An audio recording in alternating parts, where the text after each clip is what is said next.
यहाँ ऋषभ भगवान ने अपने पुत्रों को समझाया, बेटा ये मनुष्य शरीर खाने पीने के लिए नहीं बना। इस मनुष्य शरीर की 3 गति से चौथी गति नहीं होती है सज्जनों। अगर जला दोगे तो 3 मुट्ठी राख बन जाएगा, जमीन में गाड़ दोगे तो कीड़े बन जाएगा, और फेंक दोगे तो जीव जंतु खाकर इसकी विष्ठा बना देंगे, गंदगी बना देंगे। आप इस शरीर के पालन करने के लिए कितने ही च्यवनप्राश के डिब्बे खा जाओ, शिलाजीत के ड्रम चाट जाओ, बादाम रोगन की कितनी मालिश करवा लो, लेकिन इन 3 गति से चौथी गति नहीं होगी। सज्जनों, इस मनुष्य की शरीर की शोभा सुंदर दिखने में नहीं, सुंदर आचरण में है, दूसरों की सेवा में है। अगर दूसरों की सेवा करोगे तो आपको लोग युग युगांतर तक याद रखेंगे, और खाना पीना सोना और अपने शरीर को पुष्ट करना तो आपके आने वाली औलाद भी आपको याद नहीं करेगी। वो भी कहेगी कि मेरे पिताजी ऐसे हुए थे कि खा पी के पड़े रहते और भी कुछ नहीं करते। प्रेम से बोलो जय श्री कृष्ण। और ऋषभ भगवान अपने बड़े पुत्र को राज्य गद्दी देकर भजन के लिए चले गए, और यही ऋषभ आगे चलकर जैन समुदाय में जैन संप्रदाय के प्रथम तीर्थंकर बने। जैन संप्रदाय इनको अपना प्रथम तीर्थंकर मानता है। बोलिए ऋषभ भगवान की जय हो। इन्हीं के वंश में आगे चलकर एक राजा हुए जिनका नाम था भरत। ध्यान से सुनिएगा सज्जनों, बड़ी धर्मात्मा राजा है भरत। एक दिन भरत जी 50 वर्ष के हुए, बड़ी सुंदर तरीके से राज्य का उपभोग किया। 50 वर्ष की उम्र हुई, उन्होंने देखा कि भजन करना चाहिए। अपने बड़े बेटे को राज्य गद्दी पर बिठाकर भरत जी जंगल में भजन के लिए चले गए। नेपाल के पास गंडकी नदी है। इस गंडकी नदी के किनारे एक कुटिया बना ली और भजन करने लग गए। इधर एक दिन संध्या का समय, शाम का समय रहा होगा।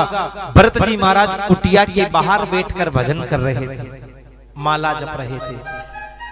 इधर उस नदी में एक हिरनी जल पीने के लिए आई, और जैसे ही हिरनी जल पीने के लिए आई, हिरनी जल पी ही रही थी कि पीछे से किसी सिंह ने, शेर ने दहाड़ मार दी। और जैसे ही शेर ने दहाड़ मारी, हिरनी डर गई।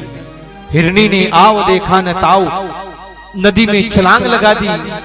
सज्जनों, वो जो हिरनी थी गर्भवती थी, और जैसे हिरनी ने छलांग लगाई, उस छलांग के परिश्रम से उसी प्रसव वायु का वेग आया, और उस हिरनी का प्रसव उस नदी के भीतर ही हो गया। हिरनी के बालक का जन्म नदी के भीतर हो गया। हिरनी तो जैसे तैसे झटपटाकर दूसरे किनारे पर पहुंच गई, लेकिन हिरनी का जन्म लेने वाला बालक उस तेज नदी के बहाव में बहता जा रहा है। इधर भरत जी महाराज माला जप रहे हैं। माला जपते जपते भरत जी ने देखा कि कोई हिरनी का बच्चा बहता हुआ जा रहा है। भरत जी ने देखा कि मैं क्या करूं, अगर मैं उसको बचाने जाता हूं तो मेरी आधी माला छूट जाती है, पाप लगता है, और अगर मैं माला पूरी करता हूं तो मेरी आंखों के सामने एक जीव नदी में डूबकर मर जाता है। मुझे क्या करना चाहिए? एक क्षण विचार किया। भरत जी ने मन में विचार किया, रे पहले मैं उस बालक को बचा लूं, माला तो फिर भी आगे कर लूंगा। अगर माला पूरी करने में रह गया तो उस बालक को फिर बचा नहीं पाऊंगा, वो तो डूब के मर जाएगा। भरत जी ने माला पटक दी और दौड़कर नदी में छलांग लगा दी, और छलांग लगाकर उस हिरनी के बच्चे को लेकर आए। ठंड का समय था, पानी में भीग गया था, हिरण का बच्चा कांप रहा था।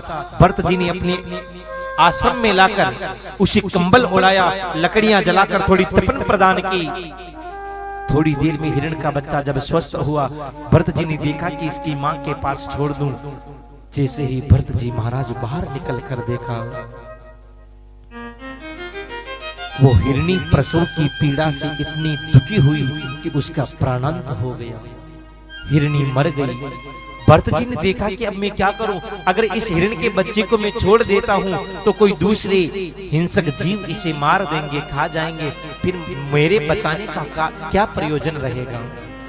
भरत जी ने देखा कि काम करता हूं 10-15 दिन मेरे पास रख लेता हूं, जब ये दौड़ने फिरने लग जाएगा फिर छोड़ दूंगा।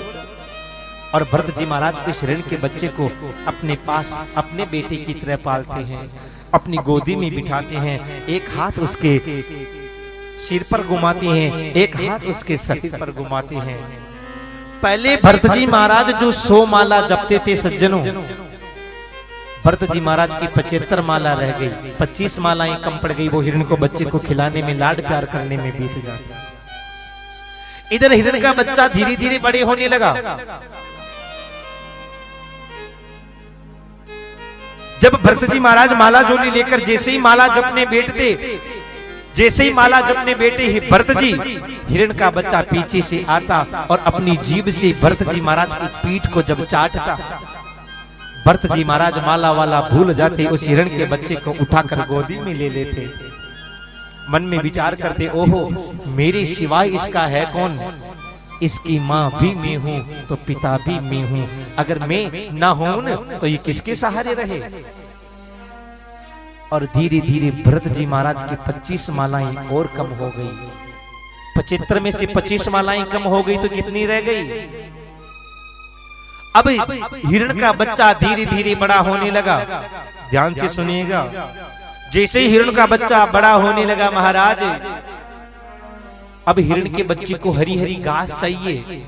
भरत जी महाराज जंगल में जाते हैं, हरी हरी घास काट कर लाते हैं और आधा समय हरी हरी घास काटने में बीत जाता है। भरत जी की माला 25 और कम हो गई। 50 में से 25 कम हुई तो कितनी रह गई। भरत जी की 100 मालाओं में से घटकर केवल 25 माला रह गई।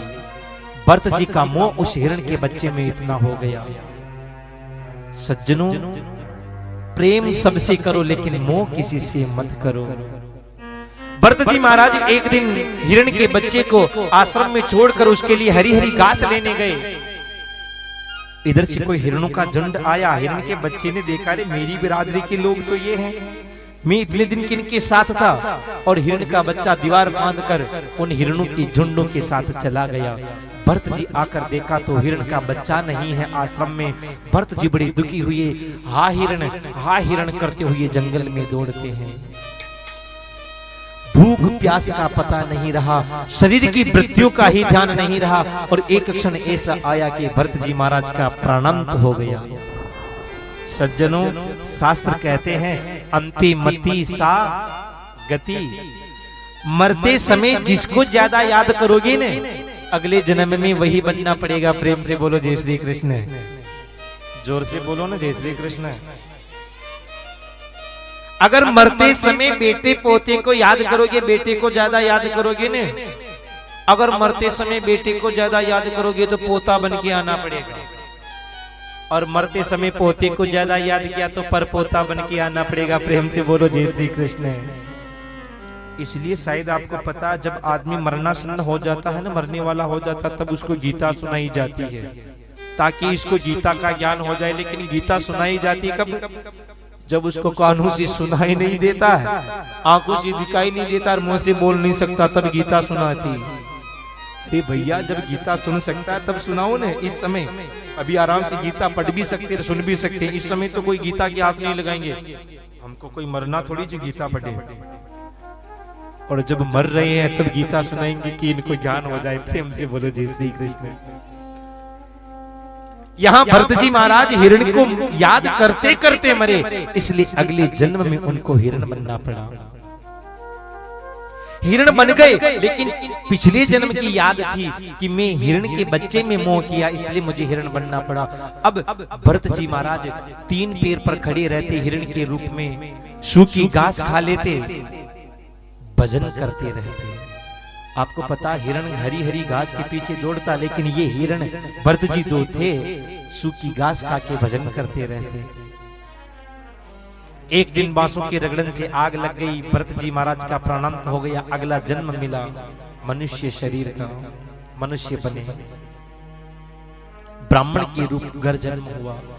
पिताजी ने जब इनकी कुंडली देखी, पिताजी ने कहा ओहो मेरा बेटा बहुत बड़ा विद्वान होगा, क्योंकि इनकी कुंडली में बहुत अच्छा योग था। पिताजी ने सोचा कि मेरा बेटा बहुत बड़ा विद्वान होगा। जब भरत जी धीरे धीरे बड़े होने लगे, 3-4 वर्ष के हुए, पिताजी ने देखा कि ब्राह्मण है तो गायत्री मंत्र सिखा दे, गायत्री मंत्र याद करा दे। और भरत जी के पिताजी ने इनको गायत्री मंत्र याद करवाया, 24 अक्षर वाला गायत्री मंत्र। भरत जी ने 24 मिनट नहीं, 24 घंटे नहीं, 24 दिन नहीं, 24 महीने में भी याद करके नहीं सुनाया। प्रेम से बोलो जी श्री कृष्ण। अरे इनको क्या याद करना था, सब रटे रटाया था। लेकिन भरत जी ने देखा कि अगर आज गायत्री मंत्र याद कर दिया तो कल मां मृत्युंजय मंत्र सिखाएंगे, फिर परसों रुद्री सिखाएंगे, फिर दुर्गा सिखाएंगे, और फिर सत्यनारायण की कथा विवाह पद्धति जिस बखेड़ी में नहीं पढ़ना चाहता था उसमें पढ़ जाऊंगा। प्रेम से बोलो जय श्री कृष्ण।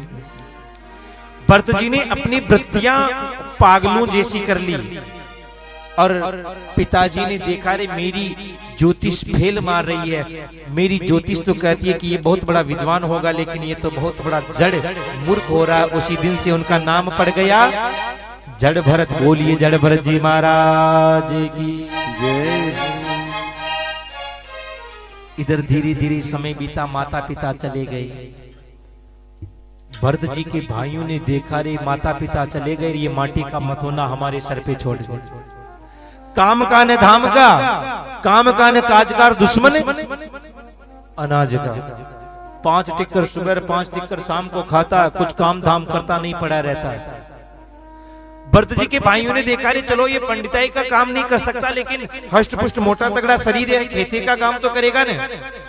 भरत जी को भेज दिया खेत पे, कहा जाओ खेत पे मक्का खोदना, ऐसे कहते हैं ना, मक्का खोदना। भरत जी ने उठाई कसी, महाराज इतनी इतनी देर में जितने मक्का के पौधा थे सबको। भाइयों ने आकर देखा, कहा रे मूर्ख ये क्या कर रहा है। भरत जी ने कहा कि आपने यही तो कह के भेजा था कि मक्का खोदना, देखो मक्का मक्का सारा खोद दिया, कचरा कचरा सारा रहने दिया। अरे कहा रे पागल, अरे आपने जो कहा वही तो कर रहा हूं कि रहने दे।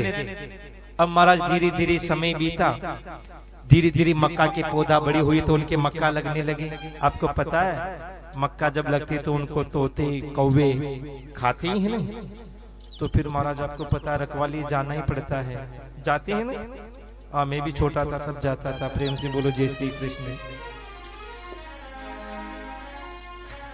अभी 3-4 साल पहले एक दिन भेज दिया था, कोई नहीं था। अब मेरे सुबह सुबह रहता मौन, और आपको पता है कि खेत पे जाकर अगर उनको अपन सुई ताड़ना ही तो कहते हैं, और वहां जाके सुई ताड़ना तो क्या करना पड़ेगा, हल्ला करना पड़ेगा। और मेरी था मौन।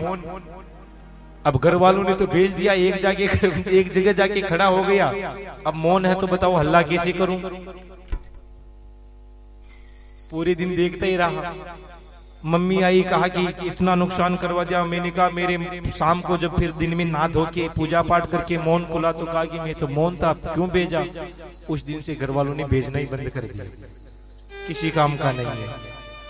भरत जी को भेजा घर वालों ने कि जाओ, क्या कह के भेजा, चिड़ियाओं का ध्यान रखना। क्या कहा, यही तो कहते हैं ना भाई, खेत हजार होड़ा को ध्यान रख जी। भरत जी को कहा कि जाओ चिड़ियाओं का ध्यान रखना। अब बताओ चिड़ियाओं का ध्यान कैसे रखते हैं जी, कैसे रखते हैं, पता आपको नहीं है? अच्छा मैं बताऊं। जैसे यहाँ 7 दिन के लिए श्री गोपाल भागवत सत्संग परिवार के 5-7 लोग, 8-10 विद्वान पंडित जी भी आए हुए हैं। अब जब हम लोग भोजन करें और मदन जी बाबू जी आपको कह दे कि पंडित जी भोजन कर रहे हैं, इनका ध्यान रखना, बताओ जी आप क्या ध्यान रखोगे? महाराज कितनी बाटी खाते हैं, ये ध्यान रखोगे? तो क्या ध्यान रखोगे भाई? मन में ये भाव होगा कि इनको ज्यादा से ज्यादा खिलाएं, ज्यादा से ज्यादा खाएंगे तो कथा अच्छी करेंगे। प्रेम से बोलो जय श्री कृष्ण। तो भरत जी महाराज भी पहुंच गए खेत की मेड़ पर, और खेत की मेड़ पर खड़े हो गए। और घर वालों ने कहा था कि चिड़ियाओं का ध्यान रखना, और भरत जी जाकर कैसा ध्यान रख रहे हैं? भरत जी महाराज खेत की मेड़ पर खड़े हो गए और खेत की मेड़ पर खड़े होकर क्या ध्यान रख रही हैं? आइए हम भी भरत जी के साथ खेत पर चिड़ियाओं का ध्यान रखते हैं।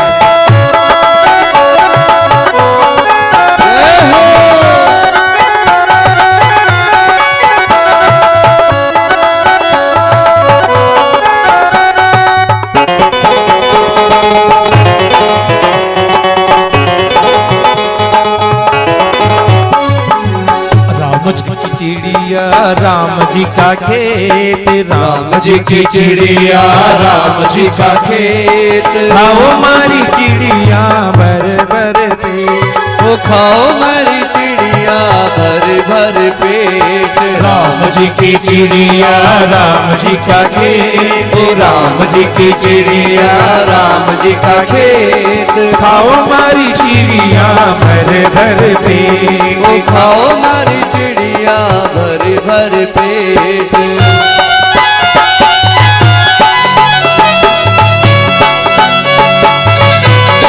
जय हो।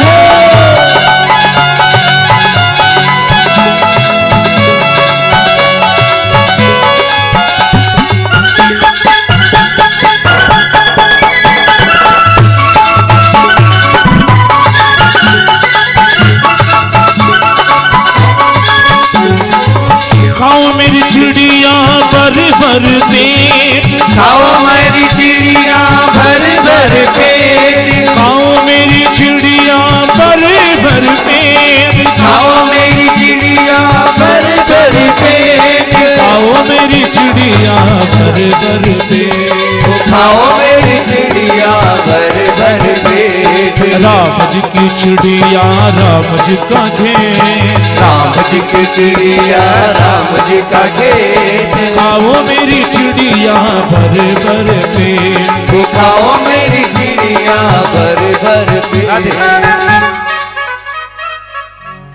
आप सब लोगों को डर लग रहा होगा ना कि हम यहाँ गाएं कि राम जी की चिड़िया राम जी का खेत है, खाओ मारी चिड़िया भर भर पेट। अगर हम यहाँ गाएं चिड़ियाओं ने सुन लिया तो कल खेत में नुकसान कर देंगे। लेकिन अभी तक जहाँ तक मुझे ध्यान है शायद क्योंकि अभी बालियां थोड़ी आई डाइयां थोड़ी आएगी, तो अभी काय का नुकसान, काय को चिंता कर रही हो? फिर तो सभी को गाना है ना, गाएंगे ना? गाएंगे या नहीं गाएंगे पहले तो ये बताओ। देखिए गाते कि नहीं गाते हैं, थोड़ा ध्यान तो देख लें इनका। राम जी की चिड़िया राम जी का खेत। देखो ये कीर्तन तो सीधा है ना, इसमें कोई लंबा चौड़ा उलझाड़ तो है नहीं। अब जो नहीं गाएगा ना, पड़ोसी की सौगंध के साथ साथ में हनुमान जी की सौगंध और होगी। अब देख लेना अपना हिसाब। राम जी की चिड़िया राम जी का खेत, राम जी की चिड़िया राम जी का खेत। खाओ मेरी चिड़िया भर भर पेट, खाओ मेरी चिड़िया भर भर पेट।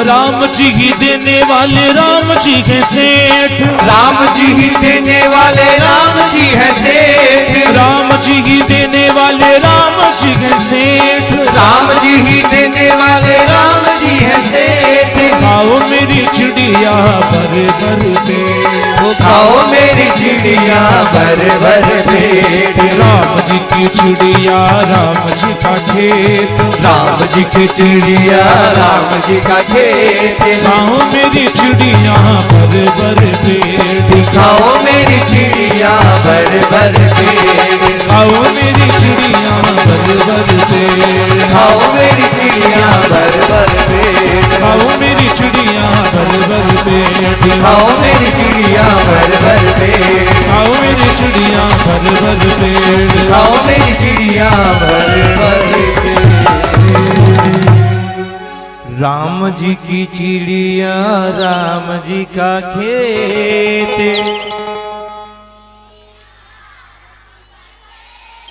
खाओ मारी चिड़िया भर भर पेट।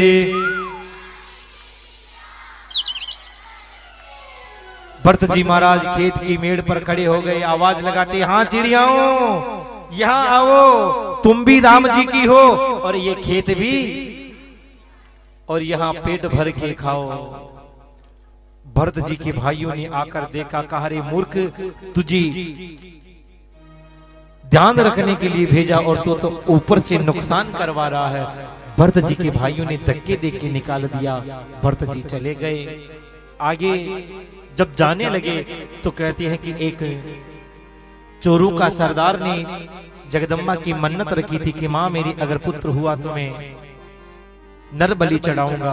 भरत जी को पकड़ कर ले गए, बलि का पूजन किया।